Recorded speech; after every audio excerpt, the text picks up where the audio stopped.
Alors, j'avais envie de vous parler d'un bon exemple de quelqu'un qui voulait trouver un job dans un pays étranger dans lequel il n'a pas de réseau, ou pour laquelle ce n'est pas forcément sa langue. Alors, c'était donc là, c'est l'Australie.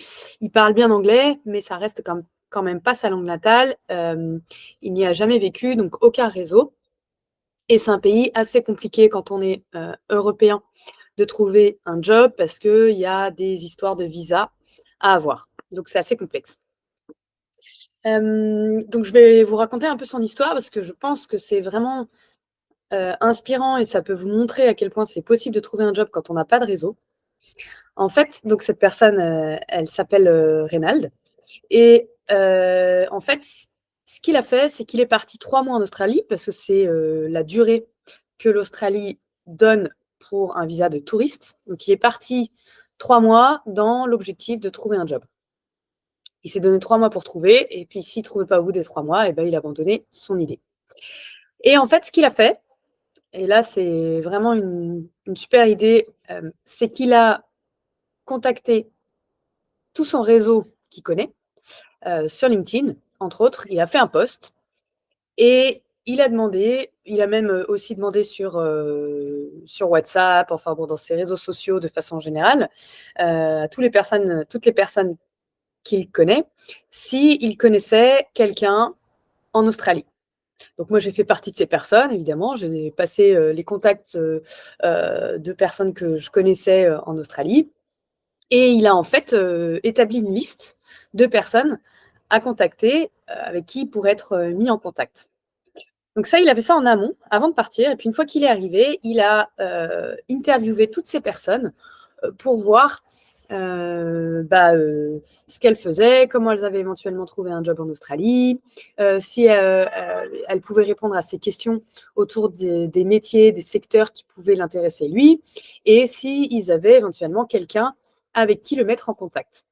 Et puis, une fois qu'il avait fait ses entretiens, il postait la conclusion de chaque interview. Et donc, du coup, il a fait un peu comme des reportages sur LinkedIn. Alors, je vais vous montrer un peu à quoi ça ressemblait. Voilà, donc ça, c'était un des premiers interviews. Donc, ensuite, il parle un petit peu aussi de la différence entre la France et l'Australie en termes de travail.